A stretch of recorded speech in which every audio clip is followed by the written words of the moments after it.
Retornamos, Realidad en Contexto por Boreal Televisión, Voz Dominicana, Boreal Televisión, imagen HD a nivel nacional y en todas las plataformas digitales. Ahí está la señal nítida de Boreal Televisión.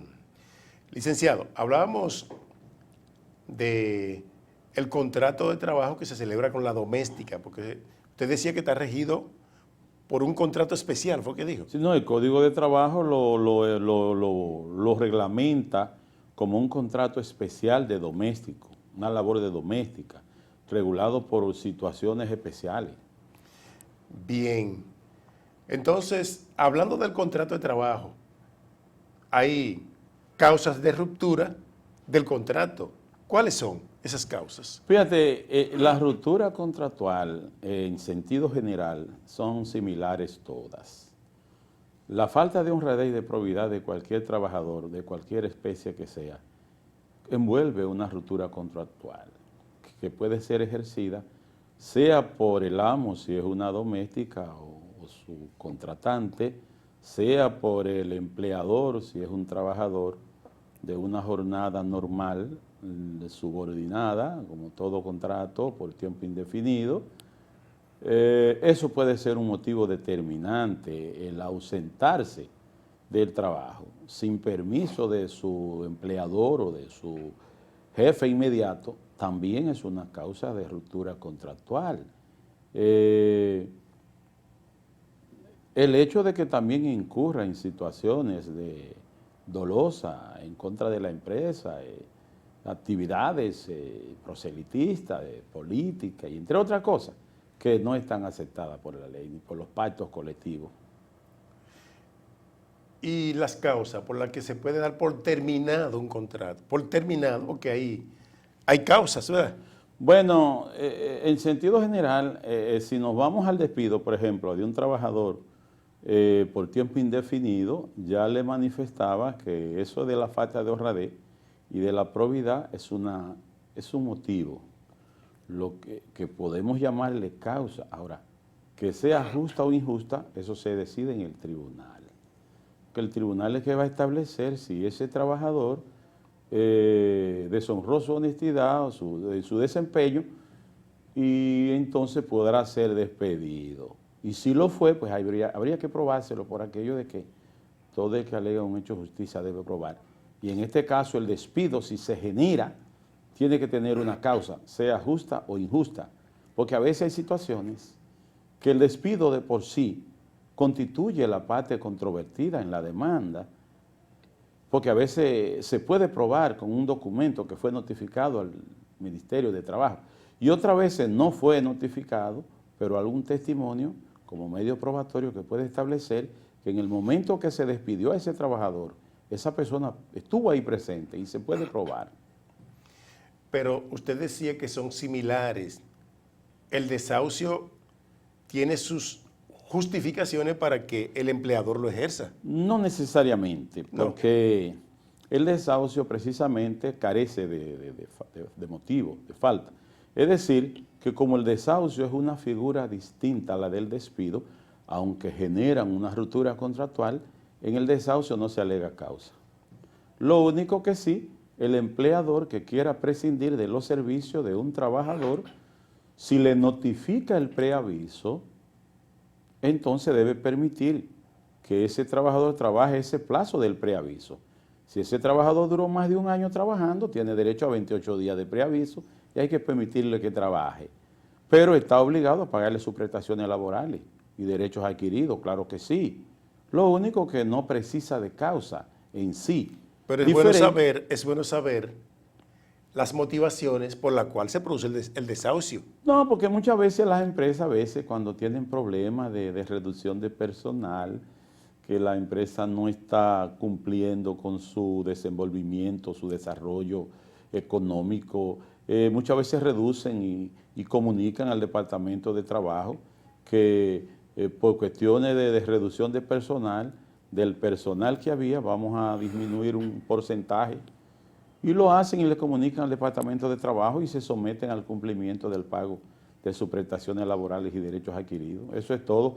En el caso de la dimisión es diferente, porque ya es el trabajador que tiene que alegar una causa, invocar una causa y demostrarla en el tribunal, como la falta de seguro social, que se le descuente de su salario de manera injusta o ilegal, que no se le den las vacaciones, que si se la dan no se la pagan, es decir, porque las vacaciones deben ser disfrutadas y pagadas, o que por lo menos su salario proporcional de Navidad, su descanso semanal, que mínimo se establece que son 36 horas, es decir, desde el sábado, incluyendo el domingo, entonces para incorporarse el lunes a trabajar. Entonces, si se cumple con un horario, que no se le haya maltratado, que ese trabajador pueda desempeñar una labor sin discriminación, que no se le mueva de su puesto de trabajo, variándole su función discriminatoria de que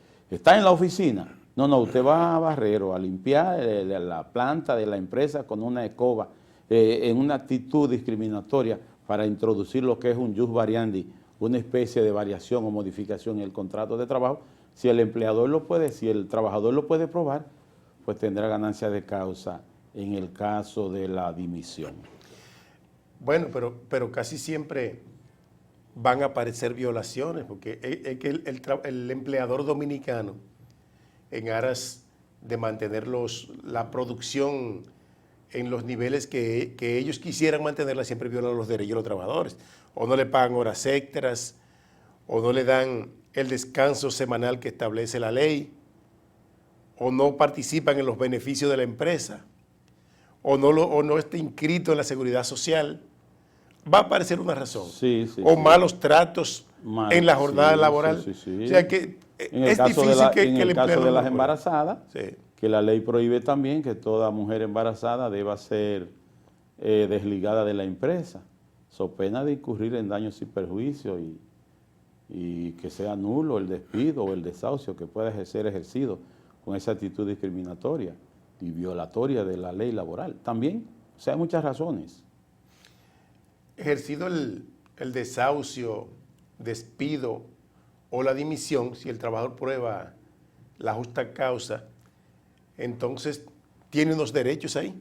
¿Cuáles derechos son esos? Si el trabajador prueba que hay una causa injustificada porque se le desligó de la empresa, en el caso del despido, porque si es en el caso de la dimisión, tendría el trabajador que probar la justa causa de su dimisión para tener ganancias. Sí, porque es una ruptura unilateral. Porque es una ruptura unilateral, entonces, sí, siendo así, si el trabajador logra obtener ganancia de causa, pues tendrán que pagarle todos sus derechos a sus prestaciones laborales y derechos adquiridos. ¿Y cuáles serían entonces?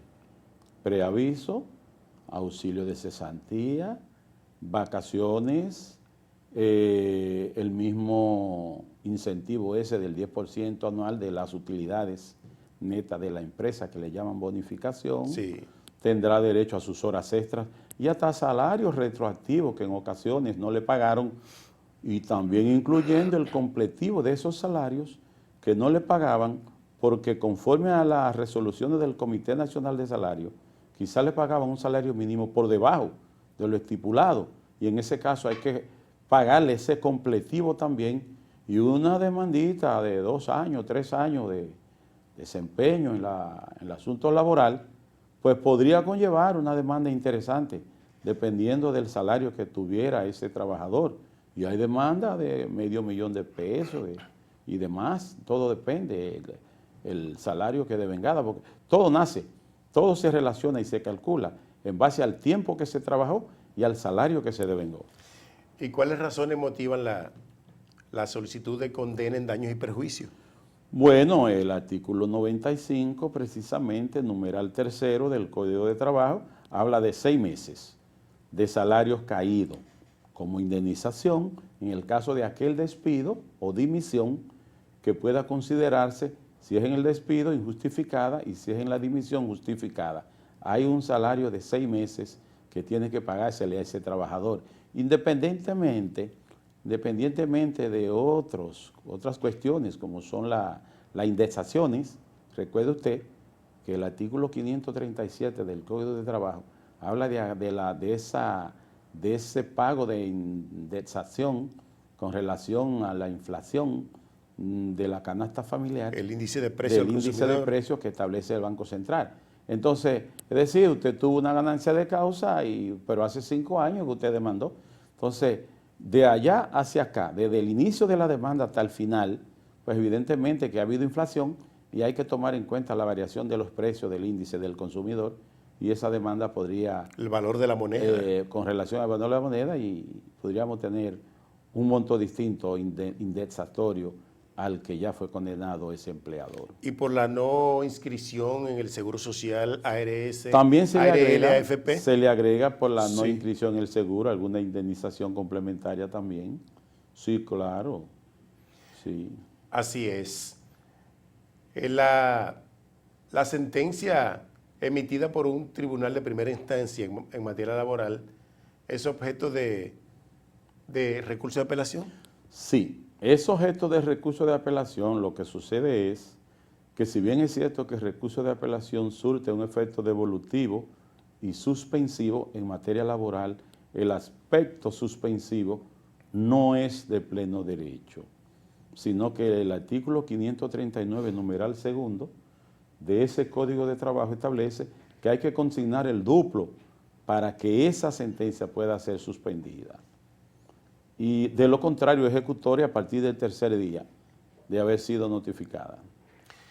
Muy bien, vamos a la pausa. Regresamos en breve con otros temas aquí en este jueves con el licenciado Reinaldo Enríquez. Regresamos en breve.